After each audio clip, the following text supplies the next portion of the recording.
क्या बिहार में जो स्वर्ण मुस्लिम हैं वो पिछड़े और अति पिछड़े मुसलमानों के राजनीतिक हकमारी कर रहे हैं? जो उनका अधिकार है उनको उनसे छीन रहे हैं? यानी कि जो पिछड़ा और अति पिछड़ा बिहार में मुसलमान हैं, आखिर उनके बड़े नेता क्यों नहीं हैं? क्यों सिर्फ कुछ ही नेता का नाम आता है सभी पार्टियों में? भाजपा को तो हम इतर रखते हैं क्योंकि भाजपा मुसलमानों को एक तरह से राजनीतिक रूप से भागीदारी ना के बराबर देती है, लेकिन कुछ पार्टियां हैं और कुछ उम्मीदवार हैं जिस पर चर्चा करना बहुत जरूरी है। और बिहार सरकार का अभी का डेटा भी है, उसके बारे में भी हम आपको बताएंगे। और आपको बता दें कि जब आजादी हुई तो आजादी के समय कुछ लोग ही जो एक तरह से EWS यानी स्वर्ण समाज से थे, ब्राह्मण, राजपूत और बिहार में भूमिहार जाति के लोग ही राजनीतिक रूप से मजबूत हुए।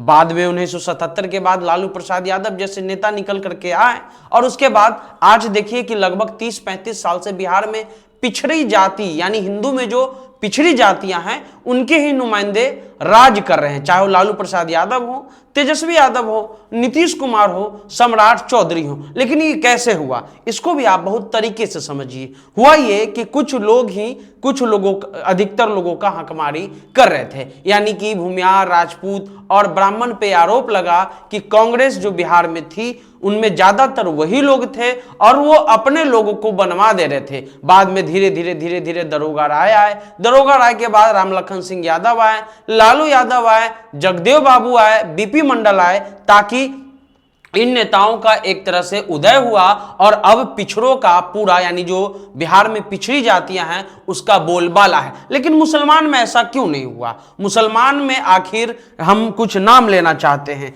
आप कोई अति पिछड़ा मुसलमान जो बड़ा नेता है अभी के वक्त में, अगर आपके पास कोई नाम होगा तो नीचे कमेंट बॉक्स में कमेंट कर दीजिएगा। सबसे पहले जो अभी MLC का लिस्ट आया है, जो बिहार के जो मुख्य राजनीतिक पार्टियां हैं, चाहे राष्ट्रीय जनता दल हो या जनता दल यू है, भाजपा ने तो किसी को भेजा नहीं, भेजता भी तो सैयद शाहनवाज हुसैन को ही वो भेजते। लेकिन हम सबसे पहले नाम ले रहे हैं सैयद फैसल अली साहब से, अब्दुल बारी सिद्दीकी, खालिद अनवर, और उसके अलावा जो बिहार सरकार में या लालू यादव के सबसे करीब या नीतीश कुमार के सबसे करीब नेताओं में ये जितनी भी जातियां हैं वो सब EWS हैं जी, स्वर्ण जाति के लोग हैं। हाँ, सैयद शेख की आबादी जो है वो अच्छी खासी है बिहार में, लेकिन उनका राजनीतिक प्रतिनिधित्व भी अच्छा खासा है। अगर आप ऊपर से नेता उठाइएगा तो अब्दुल बारी सिद्दीकी खुद जो है वो स्वर्ण समाज से हैं, अभी जो फैसल अली साहब हैं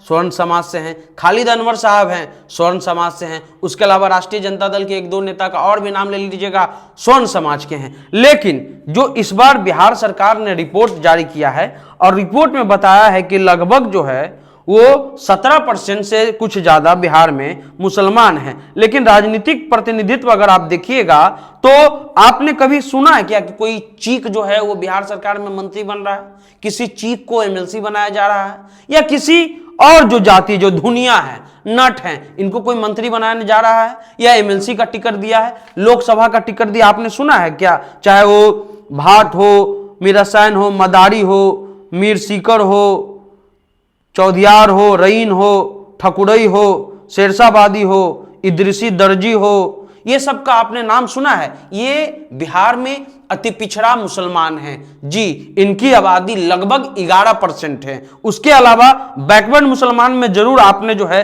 सुरजापुरी मुसलमान का नाम सुना होगा, लेकिन राजनीतिक रूप से भी जो पासमानदा है उनका भी राजनीतिक रूप से कोई बड़ा प्रतिनिधित्व नहीं था। सबसे ज्यादा प्रतिनिधित्व शेख, सैयद और पठान का है, यानी जो अति पिछड़ी और पिछड़ी जातियां हैं मुसलमान में, उनकी अगर कोई हकमारी कर रहे हैं, जैसे भूमिहार, राजपूत और अभी के समय में यादव, कुर्मी, कुशवाहा जो अति पिछड़ी जातियां हैं, कहार याद कीजिए, ठठेरा, जो कानू, ये हलवाई, इन लोग का हकमारी ये जातियां कर रहे हैं। वैसे ही ये 3 जातियां जो मुस्लिम में स्वर्ण जातियां हैं, ये सभी अति पिछड़ा और पिछड़ा मुसलमान का हकमारी कर रहे हैं। और ये हम नहीं, ये इंडिया टुडे का रिपोर्ट कह रहा है। इंडिया टुडे का ये रिपोर्ट हम आपको दिखा रहे हैं, बीबीसी की रिपोर्ट है। वरिष्ठ जो नेता है उनका भी कहना है, वरिष्ठ जो पत्रकार हैं उनका भी कहना है कि लगभग 3 से 4% ही लोग जो हैं वो मुसलमानों का प्रतिनिधित्व करने का दावा करते हैं और सारा जो मलाई होता है